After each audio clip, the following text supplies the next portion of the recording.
I feel like competitions are useful motivators and they're useful goal setting devices. But winning is not the goal. Being heard is the goal, and being able to just get on stage and share with people. And I wish we had even more performing opportunities that were non-competitive for students. Mm. But whether it's a competitive event or a non-competitive event, I tell my students, your goal is just to get out there, do your best, and open your heart. Welcome to the 440 podcast. I'm your host, Eric Branner, musician, educator, and founder of Fonz. Today, I'm joined by Kevin Chance, Associate Professor of Piano and Chair of the Gloria Naramore Moody Piano Area at the University of Alabama, where he leads an award-winning studio of college and pre-college pianists. Kevin also serves as president of the Music Teachers National Association, which is celebrating its 150th anniversary this year. Today, we'll talk about how MTNA continues to shape the future of our profession, what it means to balance teaching, performance, and leadership, and how Kevin stays grounded in purpose through it all. Let's dive right in. Hello there, Kevin. Welcome. Thanks for being here. Awesome. It's my pleasure. I can't wait to chat. Excellent. How are you doing today? How's life in Doing, Tuscaloosa? it's a cold, blustery day here, but otherwise things are going well. I've had a really busy fall. I'm on a sabbatical leave this fall, and I've been visiting a lot of states and going to state conferences for MTNA. I also just spent 3 weeks in Chile doing some performing and teaching. So it's been a really fascinating fall, but I'm glad to be home for about 2 weeks with no airports in my future. You're on a radical sabbatical, and you are Yes, you are just taking advantage of it. What were you doing in absolutely. Chile? I was started in Santiago. I was on tour with three flutists. So we visited kind of an inner city, lower income Catholic boys' school the first day we were there. And that was one of the most meaningful things I got to do the entire trip. We played just a really short program for them. And then they had us teach the kids. And when they said teach the kids, I was thinking, the traditional master class format. And there was a certain element of that because a few of them had had some lessons, so they were a little more involved. But they also were interested in just having the kids who had any interest in music come up and let us teach them. So I was teaching little 6-year-olds how to play Mary Had a Little Lamb and Twinkle, Twinkle, Little Star, and to see those boys' faces light up. And with the joy of getting to manipulate a piano was really exciting. And a few of them were wanting to try flutes and percussion and all sorts of stuff that we had. So it was a really exciting time there at the school. And then we went south to Talca and had a great experience at the University of Talca, where there was a flute and horn festival. Then we went further south to Panguipulli, which is pretty close to Patagonia, and one of the most beautiful places I've ever been. And a lot of the work we did there was at a school that's sort of a social experiment. It's a funded program for after school studies for kids. So they're studying art, they can study music, they can study cooking, which I really especially enjoyed because they fed us at the restaurant that the school owns. So the kids were actually cooking the food that we were eating for lunch every day. It was really an exciting time to be there. Wow. And wow, that's amazing. And I could tell my arm hairs were standing up a little bit. I could tell that you were so pumped about the Catholic school, the young people that had never played Yes. before. And I think that's just a little window of I think where we're going is how excited you got with playing a beginner, someone who'd never touched the Oh, instrument and seeing that absolutely. spark and holding on to that because that's the magic. And it was It probably different is. being in a different. What was that like? It was incredible, especially considering my Spanish is awful. My pretty good French, decent German, Spanish is just awful. Okay. But the fact I was able to teach them without a translator and to use basically no words. We were just communicating through eye contact and gestures. And it was incredible to see how quickly the music was able to transcend any kind of language barrier that we had. And when you see that happening with kids that young, I think it just reminded me of the power and the importance of what we do. I bet it completely that moment filled your battery up, like just like Absolutely. that, right? Because Because of it's course it still was a long trip down, not a 9 hour flight or however long it was. And you go in, you're excited, but at the same time you're a little jet lagged, you're a little tired. And then walking into that kind of environment right off the bat was just incredible. And I think not knowing what to expect made it even more incredible because I had the opportunity to just kind of be there and be present and see what was going to happen. How did the, yeah, can you talk about how this trip came together? Because it sounds really interesting. And yeah, where did that come from? I've been in a, I've been in a duo with a flutist for about 25 years. We met in grad school. I played her master's recital and we became best friends pretty much immediately. So we've been a flute piano duo for 25 years now. We played in Peru several years ago for a flute festival there and got to know some of the people in the area. And Christina's had an opportunity to go to Argentina and some other places in South America. So through all these trips, several people were really interested in having us come to Chile. And we tried to make it happen a year ago, but dates just weren't lining up. So we had it planned for this fall. And it ended up being an incredibly interesting trip because not only was I traveling with Christina, we also had a flutist who teaches in Talca, Wesley Wong, who was kind of arranging everything for us. And also Terry Sundberg from University of North Texas was playing with us as well. So it was kind of like we were this little traveling band of musicians going all over Chile for a few weeks. And it was just great because we all come from such different perspectives. And because Wesley's very sort of early career, and I think Christina and I are sort of mid-career, and Terry's, she was Wesley's teacher, so she's a little bit further in her career. So we were all coming with very different perspectives for the work we were doing.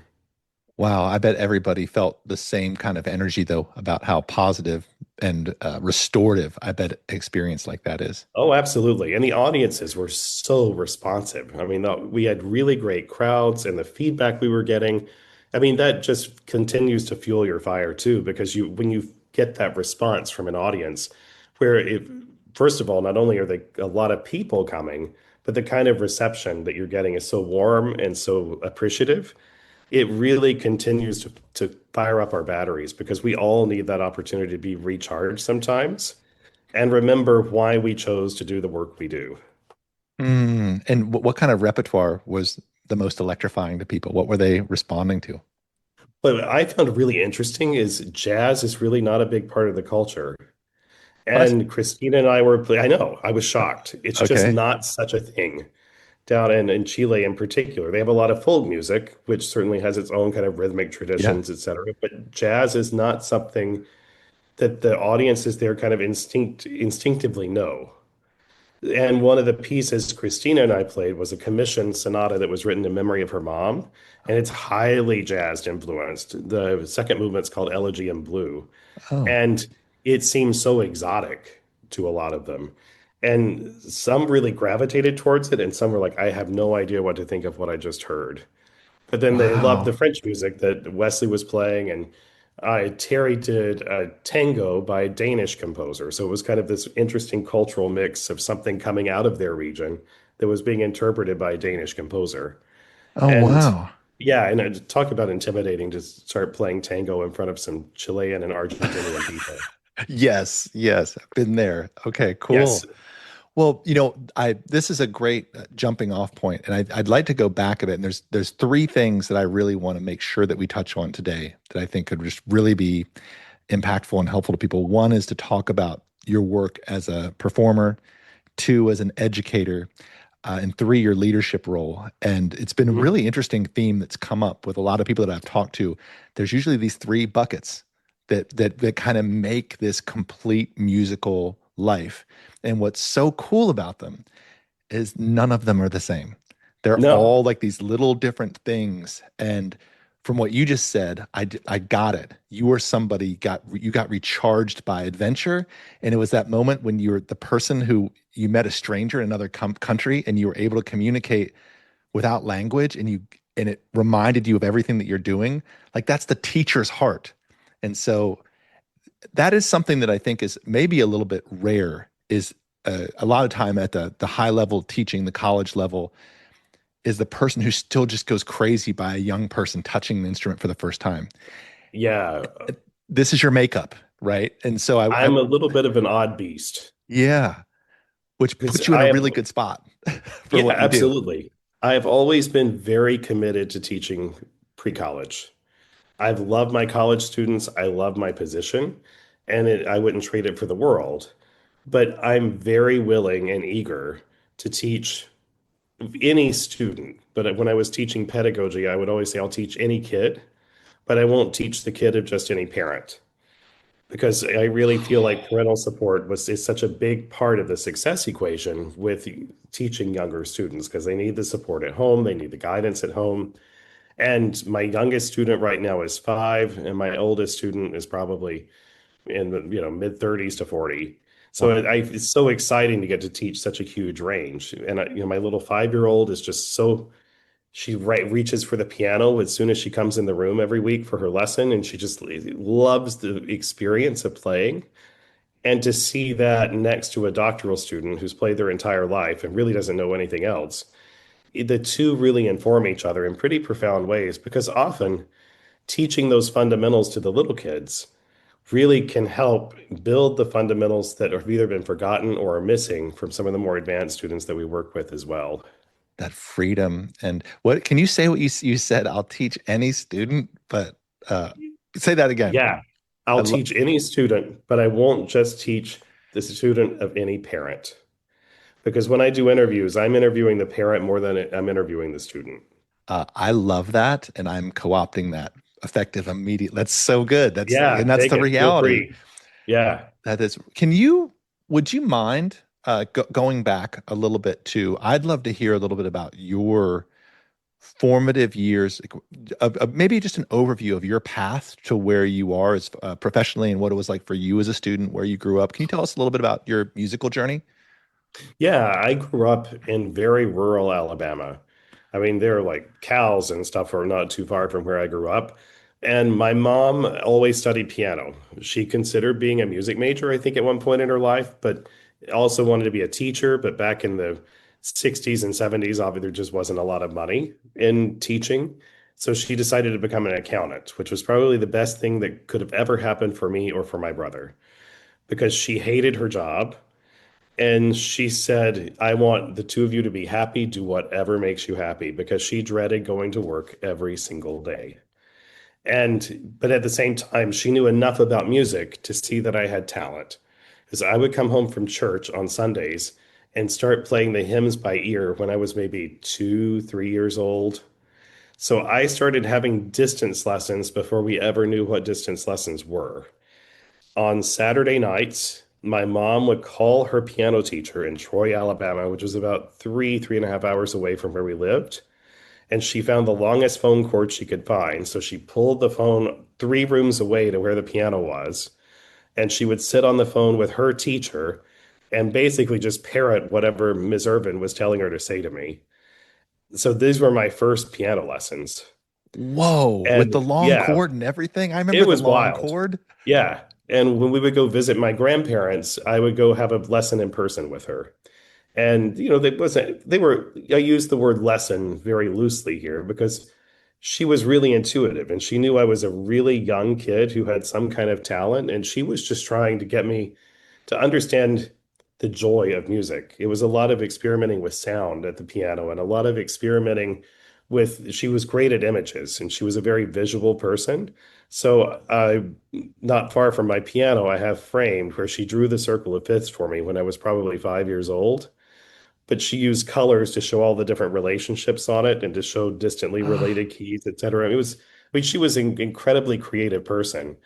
And she died when I was fairly young.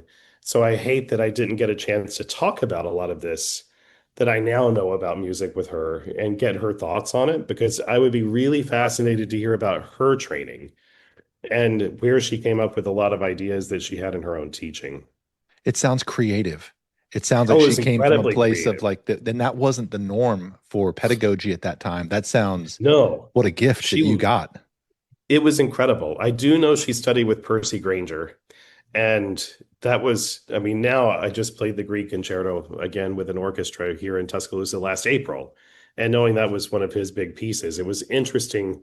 I went back and read a lot of the notes that I had from her and tried to reconnect with some of those roots when I was relearning that piece, which was really special.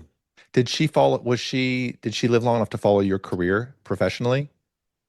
I think I was probably around 8 or 9 years old when she died. Oh, It's when oh. I entered first grade, she hand selected the teacher she wanted me to study with in Birmingham because she knew as soon as I entered school, she wanted me to have weekly in-person lessons. So my parents drove me about 40 minutes a week to my lessons. You were 40 minutes And outside of Birmingham. yeah, I Okay. was 40 minutes outside of Birmingham. So definitely not near the big city.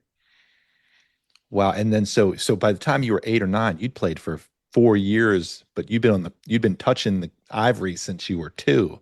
So you Yeah. was piano the logical choice? Was that it was just because you were there or it was there and you were musical, or did you just fall in love with the piano from basically birth? That's a Yeah, it's like that chicken and the egg question. I'm honestly not sure which came first. yeah. We had a piano, and I think from hearing my parents talk, I always responded to music. So if there had been a flute in the house, maybe I would have become a flutist. If there had been a guitar in the house, maybe I would have become a guitarist. But piano was what I had at my disposal, and I responded to it. So it was just the route I took. And I've never studied another instrument. I would love to, maybe when I retire. I would especially love to learn cello. That's I Mm, think it, and I'm a horrible singer, but I love working with singers. So that would probably be the other thing I'd love to study a little bit in the non-existent free time that I have. mm. And I love how your mom was so supportive of you doing this. Like, and how you mentioned that first, that you had this champion that they just wanted you to be happy and wanted you to Yes. like, to do something that you loved. Having that from a young age is a game changer. And I'm so you're here, you're 8 or 9, you're in first grade. You're this time you're playing. Like you're playing Yeah. music, you're studying, you're into it. Were there a lot of kids like that in rural Oh outside of God, no. Birmingham? Yeah. No, I was the little black sheep because I mean, I didn't do anything that all the other kids were doing. I didn't have an athletic bone in my body. I think I might have played t-ball one season, and I think my dad was probably so embarrassed he never wanted me back on a ball field. So I definitely found where I belonged. Did. And fortunately, I grew up it was like a pre-college department at a local college. So I think at one point they had around 500 students. So I had my little friend community in piano lessons because we also had a weekly theory class and we played duets together. And honestly, I think it was the duet playing that kept me going because just like anyone who's kind of that outsider, during my middle school years, especially, I wanted to quit so badly. I wanted to do anything but play the piano. But I think the ensemble playing is what kept me going until I could kind of come back around in about the ninth or 10th grade and start taking it seriously again. You fell back in love with it in ninth grade. Things started to mellow out because it sounds like there's a real cultural footprint where around where you live. And I could just from reading about your history and growing up, it seems like there is a interest in culture and art. And Yeah, certainly Alabama, there's a strong, I mean, we're in the foothills of the Appalachians, and mhm, I think all of that folk music that was in the Appalachians for decades and probably hundreds of years, really, is still very present. And even though we're kind of losing that folk song tradition that was such a big part of our musical culture for a long time, music is still celebrated, whether it's in a church environment or yeah. whether it's in social environments. It's still very much a part of Southern culture. Yes. I grew up in the foothills of the Appalachians, in the Appalachians, just a little further The other end. north up. Yeah, exactly. Exactly. So I know what you're talking about that. Uh, the way music and culture in both church and folk styles really just resonate with people and it's supported. So and then what happened? So through high I school and stayed, yeah, I was with this teacher until about the ninth grade. And then she hand selected who she wanted to teach me next because I think she felt like she had taken me as far as she could. So she sent me to the professor of piano at that particular college, and he really taught me technique. I mean, I always had fast fingers, but what I got the most from him is he was all about the why.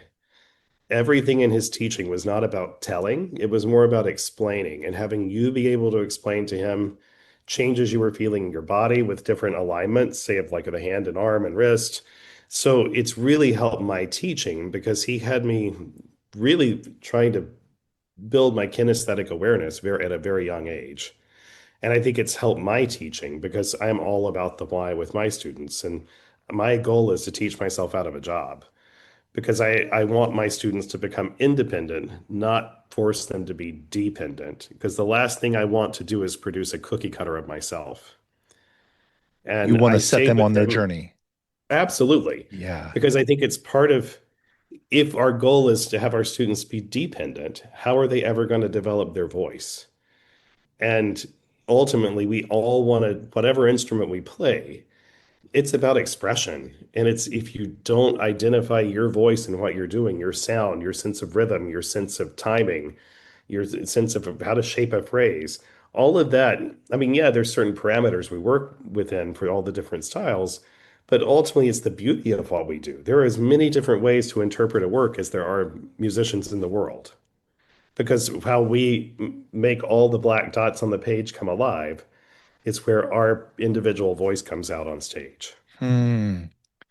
And and you picked up on this. This just seems like really modern pedagogy that people talk about a lot about now. And it seems like you just had this kind of gifted into your DNA as you were growing at a formative stage, which this is so cool. Yeah, I feel incredibly fortunate because I really had some great teachers. Huh. After I worked with him, I studied with another lady in Birmingham. And the reason I went to her was at up to that point in my life, she was the only judge I'd had in a competition who didn't choose me as a winner. Oh, And I thought she heard something that was missing in my playing that other people did not pick up on. She was wonderful and she was great with helping me keep my technique, but learn to play in a more relaxed way so I could really build my sound. yeah. And after her, I went to LSU for my master's and studied with the great mentor of my life, a lady named Connie Carroll, who was just the most giving teacher and so selfless at the same time. I mean, she really, you felt like you had 200% of her attention when she was in the room with you.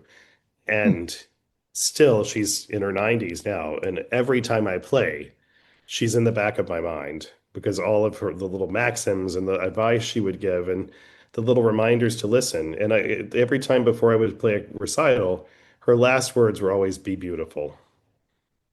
And that's always what I tell myself now before I go on stage because that's what my aesthetic is. I want to bring beauty out of the piano.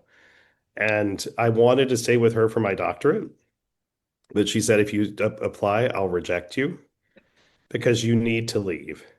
I've taught you in these 2 years everything that I feel like I can. So I want you to go to a bigger school where you'll be heard by more people and have more opportunities. So she was an alumnus of the Eastman School of Music. So that's where I went for my doctorate and studied with a wonderful teacher there named Barry Snyder, who took a lot of the ideas about sound and listening that she had cultivated in me, but just elevated it to a whole nother level.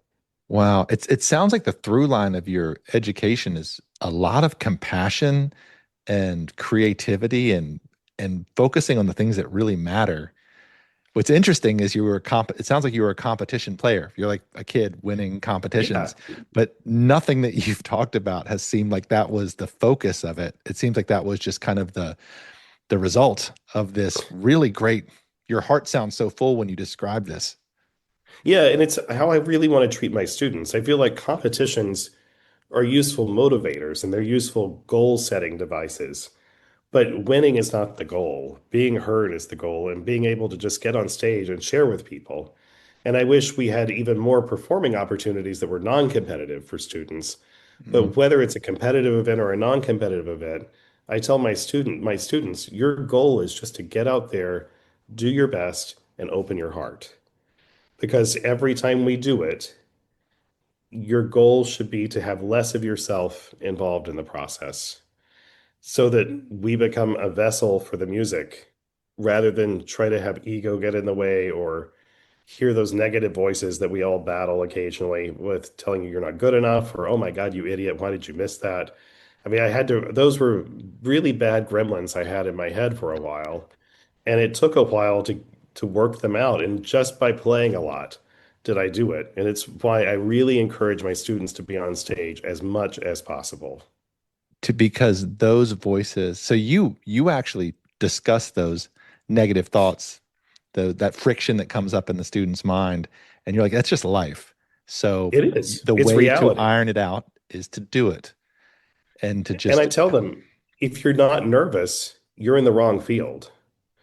Because I feel like nerves come from a healthy place of caring, but you have to place the nerves within a more realistic perspective. As I remember, even into my doctorate, I was a very nervous performer. And before my first DMA recital, I was walking in to teach an 8 a.m. class piano section at Eastman, and I just like face planted right in front of the building on the pavement. And I mean, I probably looked like a total mess. Like you literally face And planted, like you fell yeah, down. literally Oh, face okay. planted, like fell into the building, like scratched myself. And I thought I'd twisted my ankle. I thought, well, if I have to go to the piano on crutches for this recital, maybe I'll get a sympathy vote. But I ran into the head of the piano area right as I was walking in, Doug Humphreys. And he looked at me and said, "Good God, Kevin, you look awful. What is wrong?" I said, "My recital's in 3 days or whatever." And I'm freaking out. And he said, "Stop. First of all, regardless whether you have your best day or not, anyone who chooses to come sit in that room to hear your program will have the opportunity to feel something that they would not have felt if they chose not to be there. Also, if you have the absolute worst day you're capable of having, it's still going to be better than a whole lot of other people's best days. And most importantly, even if you fall flat on your face, you will wake up the next morning and they will still be eating rice in China because there are no true emergencies in music education. Music is necessary, music is beautiful, and it should be part of our culture, but it's a luxury. And you don't put too much pressure on yourself that is coming from a place of trying to be perfect. Mm, You're human. You should make mistakes. I would worry if you didn't. hmm, So you said, of course, we work to minimize them with how we practice, but in the end, when you're on stage, you have to let go and just allow the mistakes to happen and give yourself gentle feedback for, how to adjust to the instrument or to the hall or whatever the issue may be. But it's not, you can't be judgmental for yourself when you're in the middle of performing. And I think that lesson in that little 5 minute interaction is something I've carried with me for decades since. mm. Was that which recital was that? With How my very first doctoral your recital. first doctoral recital? Okay, wow. And it seems like that's a big through line for you. All these little moments that really stuck and that really that really kind of just became fundamental in how you teach and how you share music. Um, that's a great story. I'm taking so many notes here because I feel like I want to use these in my studio.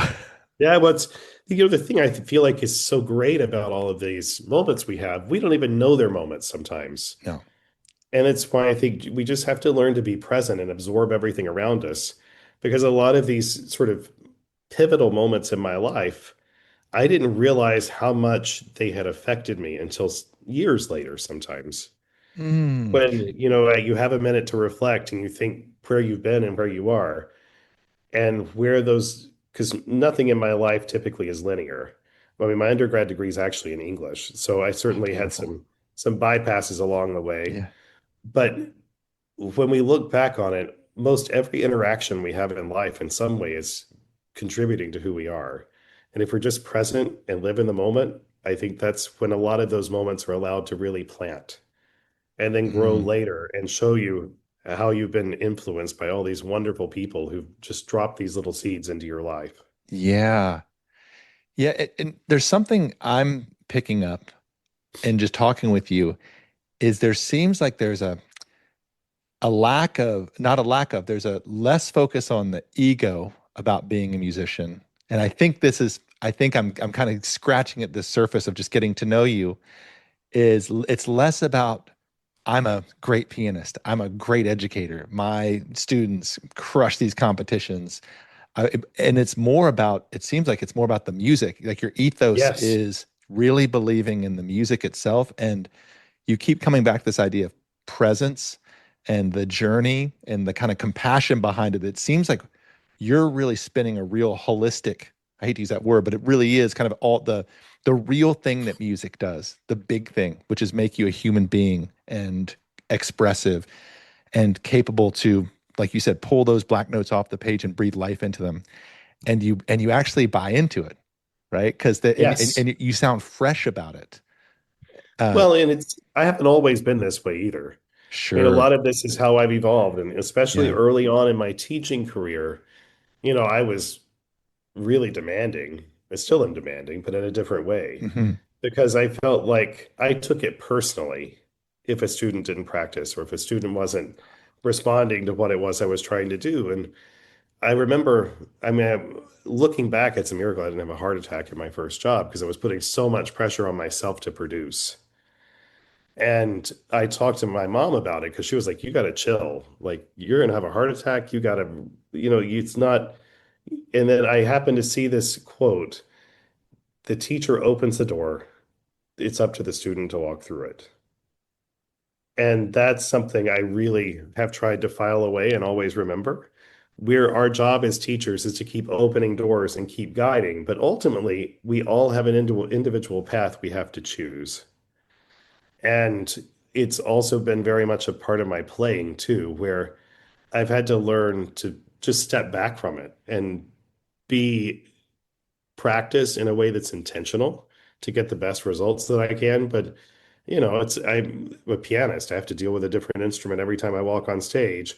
And like I've played several recitals this fall, and you don't fall in love with every piano you encounter, but I can't let my attitude towards the instrument influence my ability to communicate.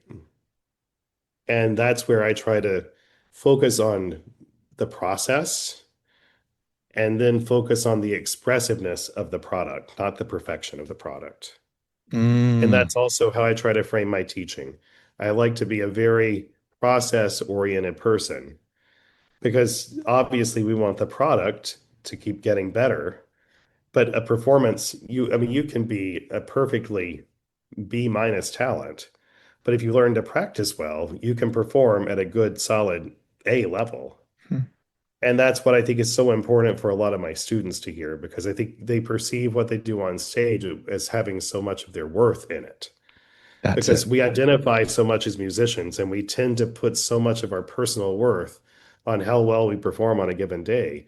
So I really try to break them of that mentality because you have to separate your worth as an individual from how you may perform on any given opportunity we have to be on stage. And remember to put it in that healthier framework of you're there to communicate, you're there to help people feel things. And when you remember that, I think it helps shut down some of that pressure and the negative voices that can really infiltrate. Yeah, and I really wanted to poke on this because I was just looking at your social media and just interviews you've had before, and I love, something that really jumped out to me is there was a billboard with your face on it. I don't know where it was. Yes. You were performing, and I just thought, wow. And my wife is an actor. She had her face on a billboard leaving the West Seattle Bridge a number of years ago, and we had so much fun with that every morning, being like, "Hey, mom, what's up?" But I just imagined, when I saw that in your feed, I wanted to make sure we talked about what we're talking about because you're balancing a lot of things, right? You're Yeah. still playing, you're performing, you're on a radical sabbatical, which is great, but you're teaching really actively, and you've got this huge role. I want to jump over in just a second to talk Mhm. about MTNA that you're also doing, and I'm imagine this takes a lot of organization and time, and obviously you're working hard and you're grinding, but it's got to take a lot of real mindful intention about how you're spending your time to do these things. Yes. And that's something I wanted to ask is how do you maintain this? Because you're traveling and you're giving talks and you're performing. How do you hold that together? Because those are really different. And I wanted to mention it because I talk with a lot of piano teachers, and a lot of piano teachers that I talk to that have been doing a long time that might be maybe in a rut, and they Mhm. might and I feel like a lot of them in that rut have stopped performing outside of Yes. maybe like, and they what you're talking about, that thing of that giving the music and creating the experiences for people to feel something. I feel like that's atrophied in a lot of piano teachers for whatever reason, like life happens. And I Yep. think you might be giving a glimpse at a way that it seems like you're doing more. I just don't have time to practice. I don't have time to perform. What you're really, the spark isn't there for whatever reason, but you're giving this is a way to kind of add this balance back into this mix. Would you agree with that? That Absolutely. And because I feel like even if I decide to retire from performing at some point in my life, if I'm still teaching, I still want to practice because I learn from my practicing and I learn from wrestling with the problems that I'm having and problem solving for myself.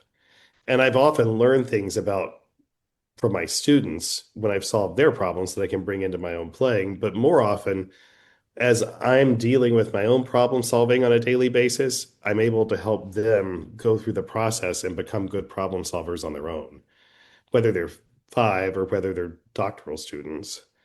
And when I was asked to run to be president of MTNA, one of the big questions I had to answer for myself was, if I agree to do this, will I keep playing for the 2 years?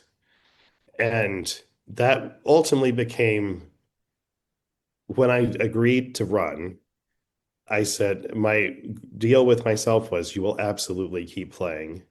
You will learn a new piece as often as you can, but I'm not going to put pressure on myself to play, big grandiose programs if I don't have time to practice them, because I do want to maintain the standards that I want for myself too. So I try to give myself a little bit of grace, but at the same time, I have to be pretty clear with where my boundaries are. As I've had a few students wanting extra lessons in recent weeks, and I've just had to say, I'm so sorry, I can't this week. I've got these things coming up. I've had, preparing PowerPoints, preparing recitals, or whatever it was I was doing. I just had to protect my time. Mm. And the same is true with email. I mean, because email is the best and worst thing ever created on this planet. And I love the efficiency of it, but the volume of emails that I deal with on a daily basis, I just have to, like we were talking about the buckets, I have to have buckets for emails. Like, okay, this one needs an immediate response. This one I could deal with in an airport in a few days. This one I'll deal with when I can't sleep tonight. So I try to have like priorities of response because, again, if I'm going to make it through my days and be able to be at my best for my practicing, for my teaching, I have to be really aware of how I'm using my mental space throughout the day. And Mm. I need downtime just like anybody else. I need time to watch brainless TV or, go on a walk or to exercising is a big part of my life. I have to move my body and I'm never going to be super fast. I'm never going to be super strong. But it's just the mental break that I get from going to the gym. That's how I keep my sanity. And that time in my life is sacred. Yeah, I can. It sounds like you found not a red, like not a discipline, not a regimen, but just kind of way of being where you're in touch with yourself, with what you need to function at a high level. Which I'm asking a lot of younger people. I think when they're just coming out of school or something, it's really hard to figure these out, and it takes a lot of time to be in the season where you know what you need to work at your best and to be your best self. To put Yes. which puts you in the position to create those magic sparks with kids on a stage in a Catholic boys' school in Chile, Yeah. right? And And yeah, go after you, but it's just I was this saying, flow. yeah, something I've really also thought about a lot is burnout because burnout's real. And I think a lot of us who were busy professionals in whatever field we're in struggle with burnout. And for me, when I feel it start to creep in is when I've allowed some of those boundaries to get too weak because I feel like I have to have that downtime to reflect. And also, like with leading MTNA, I want to be as visionary a leader as I can be. And if I don't give myself time to think, if I don't give myself time to reflect on whatever issues we're dealing with at the national level with the organization, I can't be the best president that I can be. So, and the same is true for my practicing. Like if I'm preparing a recital, I need time where I can just sit and do mental practicing away from the piano. So, embracing silence in my daily existence is a big part of how I avoid burnout. Because if my world is noisy all the time, I can't handle it.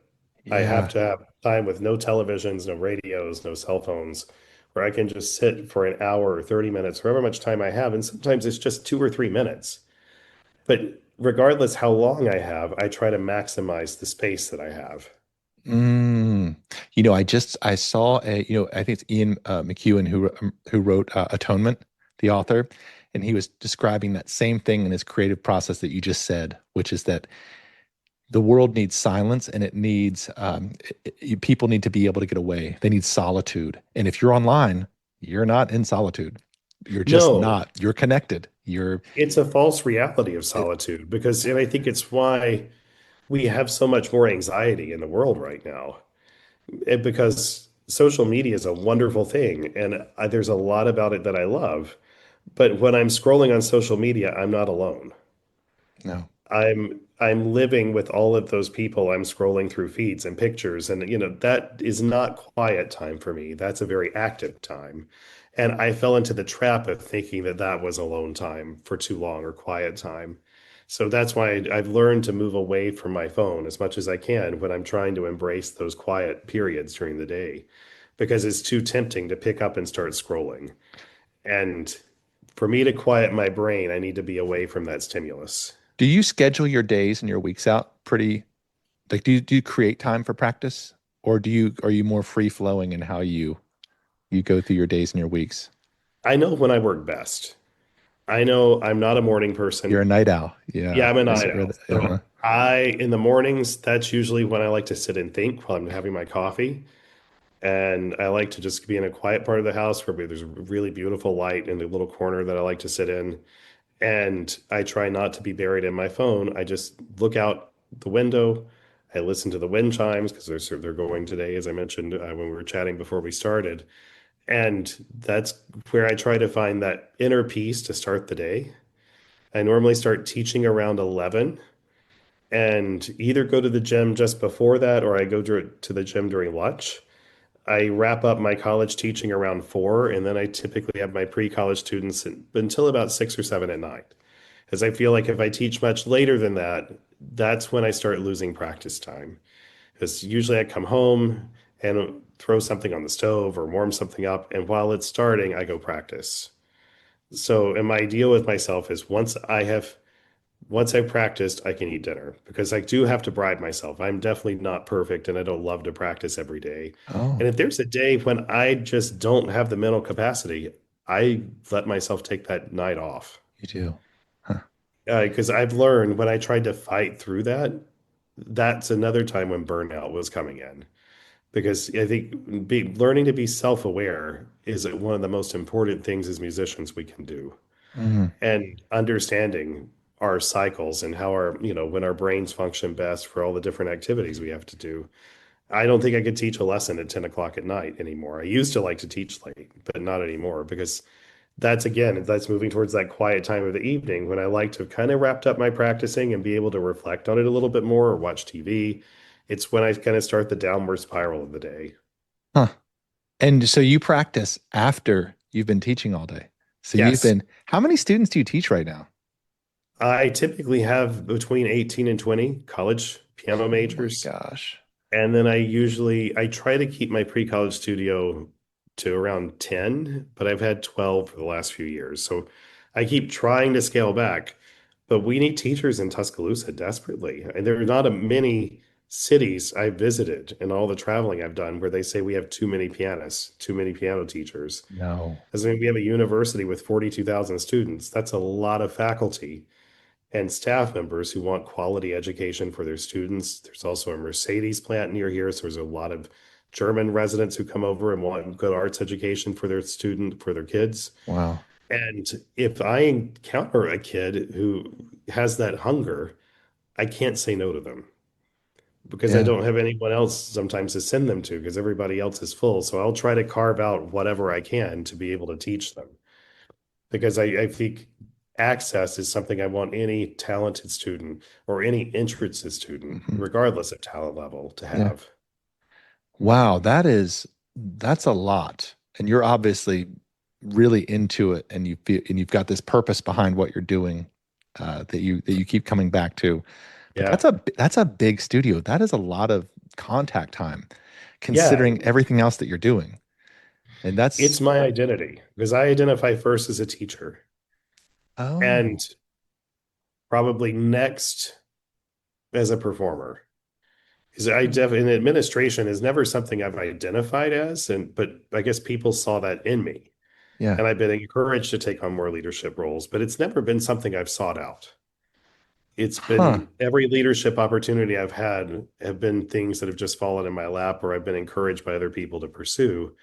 But it's never been part of how I've seen the trajectory of my life going, but it's just happened to work that way. And I'm happy to be a part of it. I'm happy to give because I recognize that somebody was in all of these positions when I was a student And I wouldn't be here if they had not volunteered their time and volunteered their energy and their thought to keep these organizations and these opportunities coming. So to me, it's worth any time or effort that I have to put into these administrative jobs if I can make any kind of positive impact on an aspiring young musician because people did it for me. Yeah. And that's just so beautiful. And the way you say it is so full of honesty. And you can tell. And I love that you identify as a teacher above everything else. That's your first thing that kind of comes into your heart. And I think a lot of that's probably how you grew up, how you experienced music and piano and what that brought to you. Do you and you said something else really interesting, which we don't have enough teachers here in Tuscaloosa. And this is a big soapbox for me is everything I see in a digital age is all opportunity for people like us. You know, my grandfather was a concert pianist and also a big band leader and a high school band teacher in rural Virginia. It's kind of similar vibe to where you talked about. But I saw his impact on a rural community providing great access to culture. Right. When I go home to Virginia and go to local music store, the people who own the store are like, oh my gosh, you're Eddie Brander's grandson. So I saw that Yeah, from a really young age. And that was really instilled in me. But now I think when everybody's the sky's falling, AI, digital, I'm like, no, like the stuff that you're talking about, people, parents want that so much. And music, sports is actually really good at this too, at creating yeah, human experiences. You talked about that theory group. And I had a similar thing where it's this group of people that you come together with a similar thing that creates this little micro community that gives you a place of belonging and people to communicate with while you're learning. It's one of these tangential but massive benefits of studying and teaching. If you were, and I think I know what you're going to say because it sounds like if you were giving advice to a young pedagogy or performance major coming out of school, you see this as a pretty great time to be doing the work we do, it sounds like. absolutely. I think there's never been a better time, especially if you want to be impactful in a community. There are so many communities around the country that are eager to have serious teachers come in and set up shop. And I think we went through a phase where we were just far too discouraging of saying, oh, don't go into music, it's so hard. I mean, I got so tired of hearing that when I was in school and when I was especially growing up in high school, middle school. And yes, I mean, no job is easy. And yes, music can be a little more challenging in some ways at times, but I firmly believe that if you love what you do, opportunities are going to come your way because your passion for what you do is going to open the doors.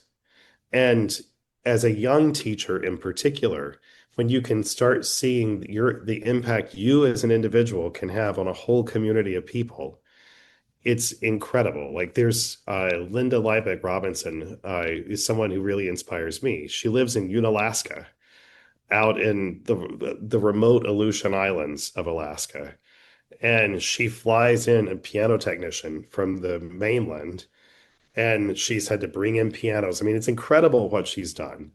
But she's built a little musical community in this very remote island, and it's really beautiful. I love following her social media when she's getting ready to host her Christmas recitals or spring recitals, because you can sense the excitement that's in the community. And whether you're in Unalaska or whether you're in rural Alabama or, rural Texas or whatever state you're in, we have a unique opportunity as musicians to open that opportunity for young kids who may not even know they love music yet, and also build this sense of community for the students. And they need community in fields that are not just in school. Especially, I think one thing that fed me so much, yeah, I had friends in school and, I loved them, but I loved having a bigger social circle and interacting with people who had a similar love of music when I was little. And I don't think I really had any conscious notion of how it was impacting me at the time. But while I'm one of the few out of those classes that pursued music professionally, I'm still friends with all of them. And a lot of them still come to concerts or they're active in the arts and whatever communities they're living in now. So the impact of that we can do as teachers, I think we often have no way of really having a barometer to see how deep our impact can be. But I think it's incredibly deep. And you really think back, and I think about the hundreds of students I've taught over the years, and how they've spread all over the country and the work they're doing. A lot of them are in music, a lot of them are not, but they're all active on some level in the musical communities that they're in. And that's what keeps feeding me as a teacher and keeps me going. Yes, I think that's one of the great things about the season that we're in of having done it for a while is you get the great experiences of seeing your students either in performance or just being great humans, being happy, well-adjusted Yeah, humans. Like that's exactly. such a gratifying thing. And I'm guessing you have these moments where student walks up and they're like, "Oh, Kevin, you remember that when you said this to me and it just changed my life?" And you're like, "Oh my gosh, that's so cool." And you're like, "I have no idea that I said that." Oh, But it would totally. I but mean, it's like, "Wow, okay." yeah, no, because what I've learned over the years from those interactions is students hear everything we say and they will read into everything we say. So I do try to be really intentional now with the words I'm using in lessons because I've learned even the most off the cuff comment, whether positive or negative, can really stick with a student. And I remember one of my teachers once said to me, pretend like you know the notes and bring out the left hand. And I was devastated because I felt like I had really practiced that piece well. It was really going well. And I later told the teacher how much it bothered me when they said that. And they said, did I say that? Oh my God, I had no idea. Exactly. So that's another moment where I had a chance to kind of reflect and try to remember. And I'm not perfect by any means. I'm sure I say stupid things uh, that students misinterpret or that they hear the wrong way or I use the wrong word. But I just try to be mindful of it because yeah, like you said, those little words can, whether positive or negative, can really live with us for decades. It's almost as if it's who you are becomes such a big, there's just not a lot like private lessons when you're on the bench together and this relationship that lasts for years, how you know people as they're growing up or wherever they are. It's almost like the who you are as a person. And that's, I think we really got there today on you talking about your journey. And I think this is just, if you're listening to this, it's so helpful. This is what you want to internalize is that who you are as a teacher is actually as a human being is really that's the education that you're modeling to these kids, how you practice, how you perform, how much you need to share music with people to give them something you said to be beautiful. That is such a great little tidbit. There's so many Yeah. little pieces that you shared, and it's something that I'm seeing with all the people that I'm getting the chance to interview with that are doing these really big things is that they're they're managing a massive amount of inputs and responsibilities with guardrails. Like that's the thing. Yes. And they rarely seem frazzled. They seem pretty relaxed about it because they've got this thing in place because there's a great joy behind what they're doing. And you really express that in a purpose, but there's also a balance to it, right? So, and I'm assuming is this is the first year you took over the helm from Peter Mack, right? Yes. And Peter I and I are on took the over. board of the Seattle chapter together. So I've known Oh, Peter nice. forever. Yeah, yeah, he's a Seattle guy. And before I jump from this topic and come back to MTNA and we kind of start to slow this down, I wanted to uh, really reflect on something that you said about where you are. And I there is in the space of piano teachers, especially. I talk to a lot of them. I spend a lot of time on social media with them and follow them. I something I don't pick up from you that is in the space, and I think it's something that can really be shifted. Is I think that mindset is an issue for a lot of independent piano teachers. I see it as I go to the MTNA conferences and my low conferences, and it's not that it's a bad thing, but I think that there's often this mindset that is it's unnecessary where the beauty and the gift of what we do gets lost and maybe bogged down by other aspects of life. But whatever you can do to find that great joy, and you got me when you first started, when you at the beginning of this talk about that kid, 5 year old, we connected in that moment because that's what drives me too, is getting a kid in Yeah. the studio for the first time. That's my life. That's the thing that makes me most happy, and that makes me understand you at a much deeper level. And I wish that because I'll go into teacher studios and feel like, not pumped, not looking for that not able to nurture and foster the magic that needs to happen in their space. They could be burned out. It's the time, but I hope that if you're listening to this, that you're feeling really inspired to try to find that magic. Maybe it's to put on the guardrails. Maybe it's to take on more responsibility, because sometimes, if you want to get something done, you give it to a busy person. Like that's the way the world works. Yeah. So I just wanted to express gratitude for how many beautiful pieces of wisdom you just threw out there and shared. But tell me a little bit about what your role with MTNA is like, how you're experiencing that, and what's that like for you right now? The biggest highlight of this position is the opportunity to travel around the country and visit with members. I think I've been to Pennsylvania, I've been in Maryland, Virginia, Montana, uh, North Carolina. It's all in all of these states, they all have their own unique personality and their own the way they run their organizations is very different because we're kind of a weird organization because the national organization existed after the states were formed in many Oh, cases. So at the interesting. national level, we don't have a lot of influence on what's happening with the states. They have their own bylaws, they run their organizations Huh. however the members see fit. But I love that about what we do because every state does things a little differently. They all are bringing different things to the table. Like what there was, I think it was South Carolina was the first state that started having a singer-songwriter competition for some of their students. That's so And cool. I thought, I know. And we tend to be criticized for being, very classical heavy. And one of my goals as president is to help us expand. We're having a jazz artist to our opening concert at our in the Chicago conference in March. Yeah. And I think we also have to continue to evolve through the organizations at the state and national level to respond to the needs of the students. I mean, it's like I talked about Mm. earlier, we used to teach phrasing with art songs. That's not an option anymore because a lot of the kids don't know the art song, the folk songs. The row, row, row your boat is not something that rolls off the tongue of every kid anymore, but they know who Taylor Swift is. They sure do. So we have to adapt our teaching, and our organizations also have to adapt so that we stay relevant. We can't embrace this love of what we do to a point we become a dinosaur.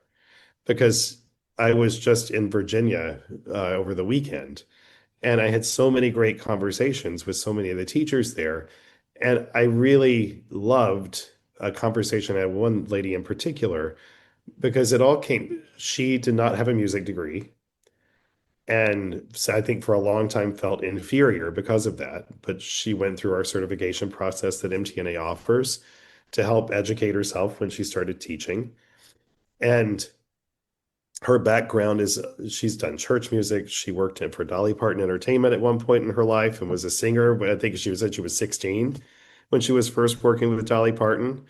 But in so many ways, I felt like she got it with the Oh. kind of goals she had for her students and the kind of creativity that she would seem to bring to her lessons. Because I think sometimes when you have a more unconventional background, it doesn't mean you have less to offer. It just means you have a different perspective. And in many ways, one thing I've been saying in a lot of the keynote speeches I give is I have learned as much from veteran teachers who don't have fancy degrees on their walls as I have from the people who study with the finest teachers at the finest conservatories. As human beings, we all have something to offer those around us. And the same is true as piano teachers. Every piano teacher in the world or every music teacher in the world has something to offer the kids they're encountering. And I think when we can really embrace each other, that's when we're stronger together and we learn from each other. And Hmm. I have my strengths and weaknesses as a teacher, but what I love by going to these conferences is hearing the creative ideas that people have for engaging the kids, whether it's singer-songwriter competitions, whether it's ideas for dressing up for Halloween recitals or whatever it is they're doing in their studios that get their kids excited. That's what I think is so thrilling to me as president is to see that there are a million different ways that we can approach what we do. But when we share the common goal of just wanting to keep building this art in our communities and keeping it alive and giving an expressive outlet for these students, we all share that core, but we express it so differently. And that's okay. There's value in Absolutely. all these It's different what ways. exactly, it's what makes us strong because there's so much value in the variety. Yep. And what a beautiful message. And I hope that during your tenure, that's like a message that just gets to be amplified. Because there, I'm the only guitar teacher in our local MTNA Oh, chapter. wow. And Seattle has a, if you're ever out there, Seattle has a wild chapter. I'm sure you know a lot of them Oh, there. I've And y'all are amazing. it's the best. And I'm like, it's polyphonic, it's close enough. So I'm like, Ha. I'm our lonely guitar player out here. But I love these ideas, and I feel so supported by these teachers who are doing really cool things and sharing really cool ideas about how they, because it's all the same, right? Yeah, We're and the way they engage. And I love the idea that you're saying about just inclusion for the different styles. It's not just classical, people shredding. It's all the things, and learning melody. Maybe use a Taylor Swift song to understand phrasing, or what you do what you need to do to reach the student. You said something else really cool too. You were talking about MTNA staying relevant, and you talked about what you need to focus on. You finished your sentence, and I thought you were going to say to stay relevant for the teachers. And you said to stay relevant for the students. You absolutely. and I just that grabbed me because that's not what I was expecting you to say. Because I the on the surface, that org is to support the teachers. But I something I've learned from you is that you are seeing at the net, you're looking at the next level of the impact. You're throwing the rock, and you're seeing the rings coming out, and you like that. Like you like seeing the teachers Absolutely. impacting, in the Aleutian Islands up in Alaska. You appreciate the reach and the connection and the power behind music. And I think that's a gift that if more people had, it'd be easier for them to find the joy in it, right? It's Yes, getting I out of think the we moment. lose the joy. Yes, we're so guilty of losing the joy. And I mean, I have to say, a moment that really was a defining moment for me recently. I went to Las Vegas a few summers ago to hear Adele, and I managed to get tickets. And, I knew it was going to be a great concert.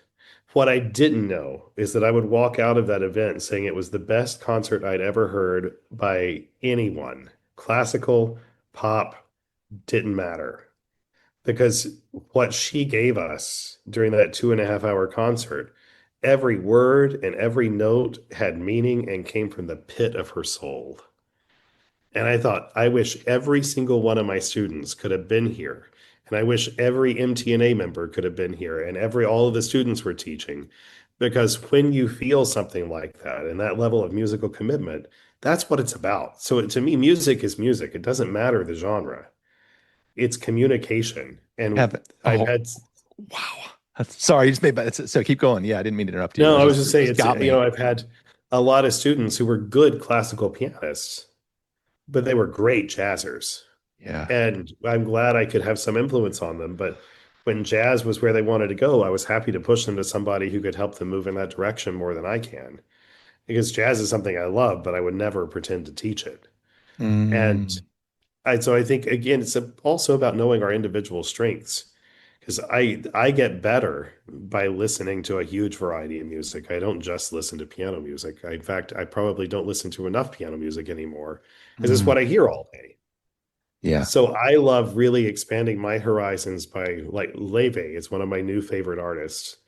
And I've listened to her a lot over the last few months. Who's And I this? feel like Leve, it looks like Laufey, Lauffey. I think she's Icelandic. Okay. And Love the she's, Icelandic sirens. Okay, yeah, cool. and I think, if I remember correctly, largely developed her career off social media. She was one of the people during the pandemic who was posting performances. And what I love, I learned about her from the minister at my church because her teenage son was listening to her. And she has a very old style, kind of reminiscent of I've heard like her. 40s and I yeah, know I 40s know and 50s exactly what you're talking jazz. about. Yep. Yeah, and Mm-hmm. she's also a cellist. Yep.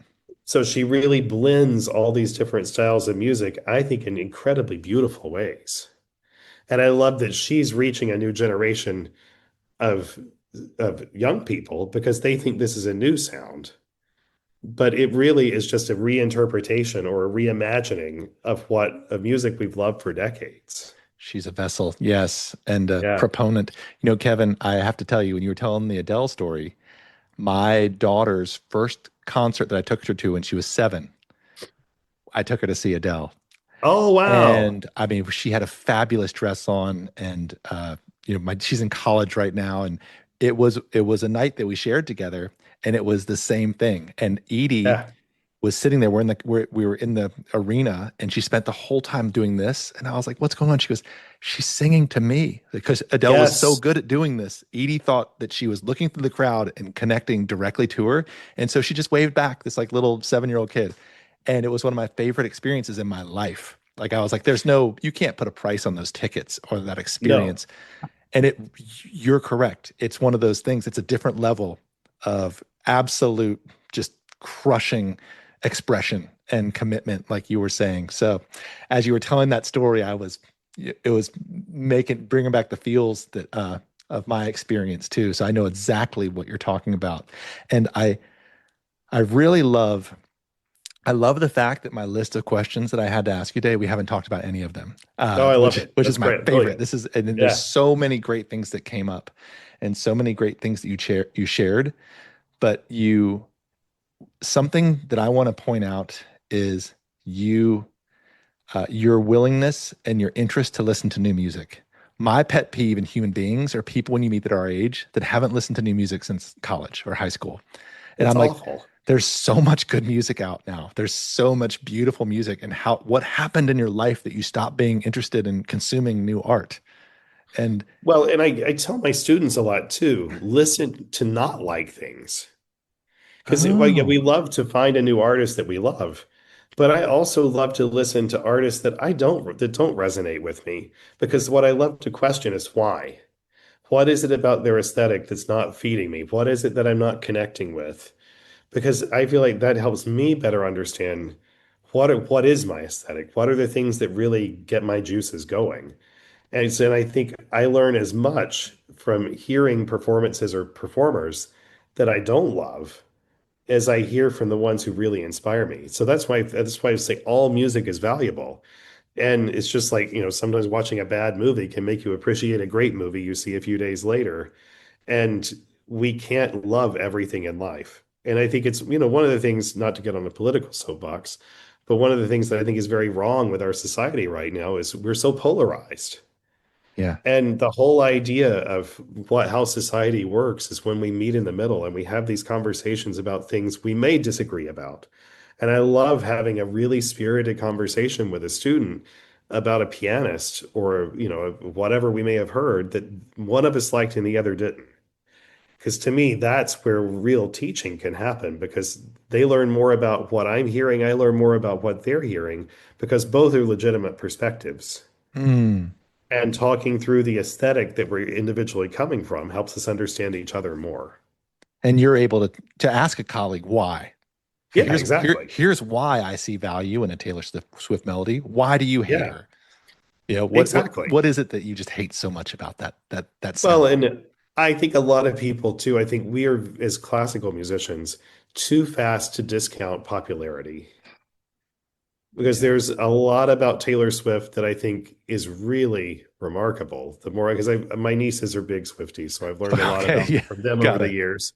But it's something I've learned to really, from hearing their perspectives about her, it made me curious enough that I was able to develop my own respect for her and how she's developed her career and how how she's essentially one single woman could turn an economy around with that tour a few years ago that just took the world by storm.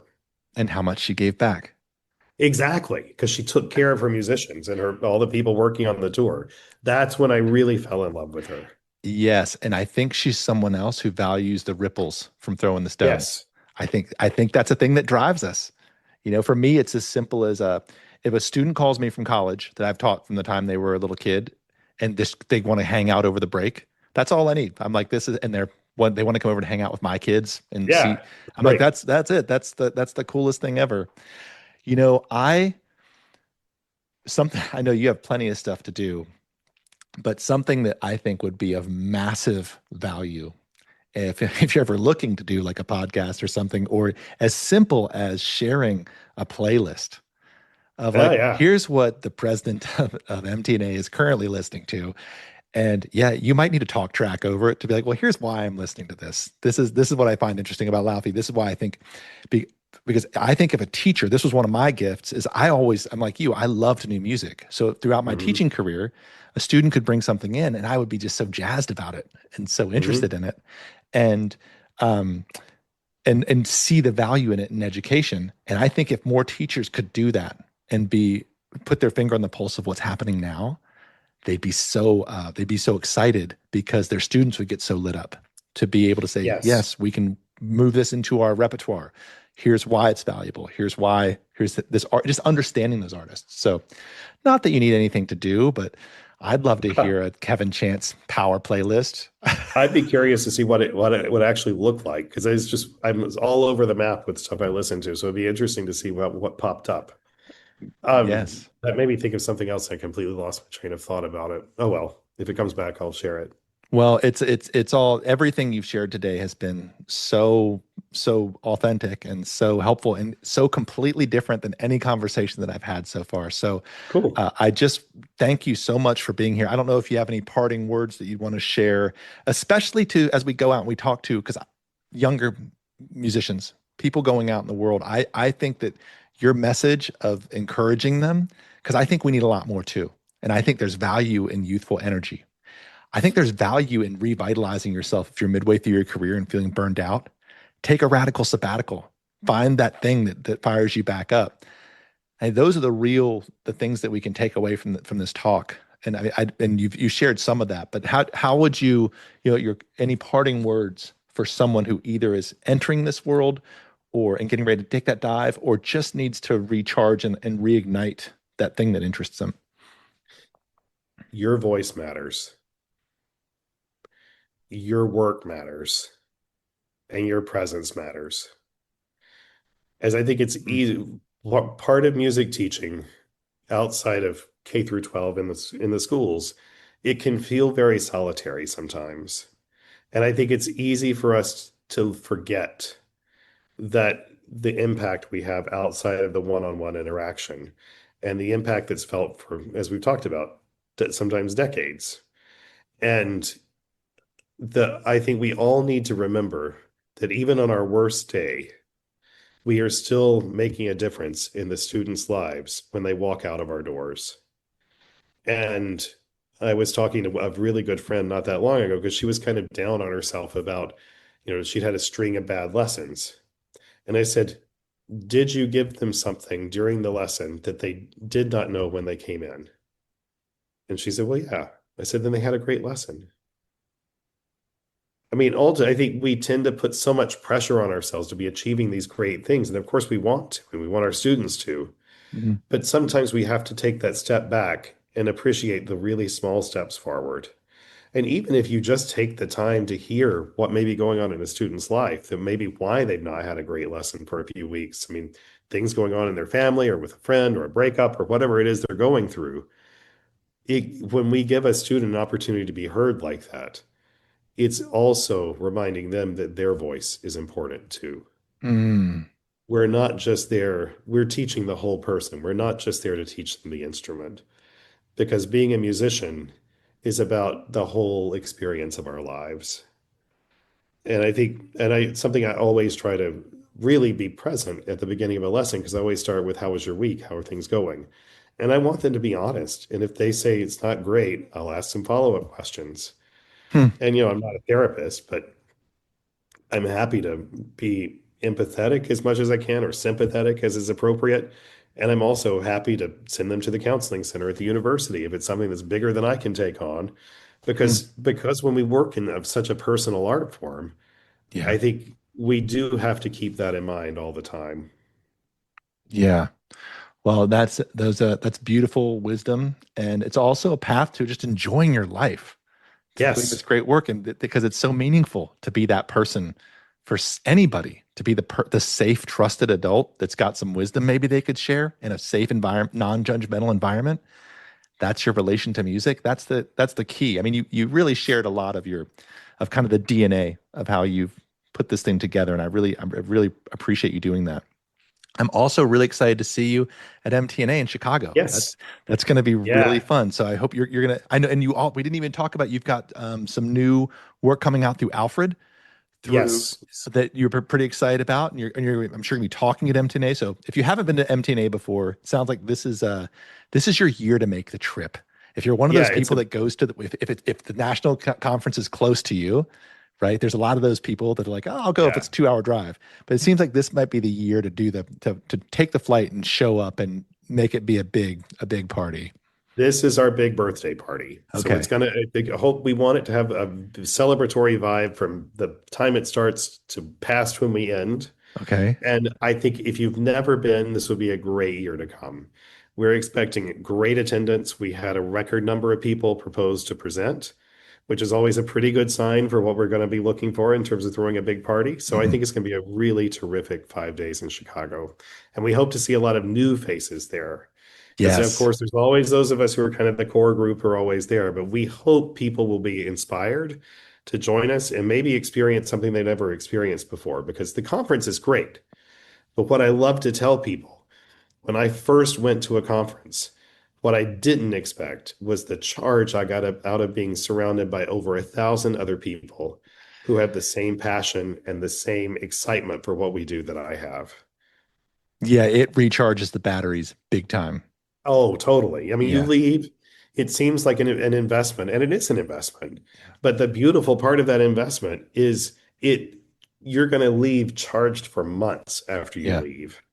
Yes, and your studio will feel it too, because you Absolutely. come in with you go to these great talks, these great lectures, just being around the other people, you just come back feeling like you feel alive again, and you feel like you've also got a wealth of just actual information. You've picked up a lot of cool sheet Yeah. music, and yeah, it's Just walking through the exhibit hall, like learning about the new software that's out there, learning about the new publications the publishers are coming out with. That to me is also invaluable because we don't have a lot of brick and mortar stores anymore where we can yeah, go in and really interact with the authors or interact, hold the music and look at it. We're looking at the one-page PDF that's on the sample online. And that experience in the exhibit hall is something that I think has become even more unique than when I first started going. yeah, yeah. It has definitely evolved. How long have you been a member of MTNA? Oh gosh. I think I joined around 1991 or 92. I Okay. started teaching when I was 16. I joined immediately Oh because it is wow. just what I thought you did. Uh-huh. And I've never regretted it a day since. Yeah, yeah. I feel the same way. It's a great organization, and can't wait to see you there. I'm sure you have. Are you speaking there, or you? I'll inevitably have to give a lot of little talks and Yeah, introductions, and I think I have to welcome everybody. So yeah, it's from watching the past presidents, I think I'll have to talk a lot. yeah, So I'm not sure exactly what context yet, but I hope that I'll be able to inspire everybody. And most importantly, I hope everybody's there to inspire each other. yes, yes. And I think that I'm really looking forward to seeing that energy you brought to this conversation projected out into that audience. I think you're going to get a really great response to it, and because they're really receptive to that, and that's what they want, Yeah. right? Is It's such a great group of people. so. Beautiful. I can't wait to see you there, Kevin. Hey, thanks again so much for being here Sure. today. This was an amazing chat. I'd love to have you on again sometime. And Anytime. yeah, thanks again so much. We'll see you soon. Yeah, it's a pleasure. Take care. You've been listening to the 440 podcast. If you found this helpful, subscribe at Spotify, Apple, or wherever you listen to podcasts, and leave a quick rating. It makes a big difference. To learn more about how to run your teaching studio with less stress and more joy, visit fonz.com. I'm Eric Branner. Thanks for being here.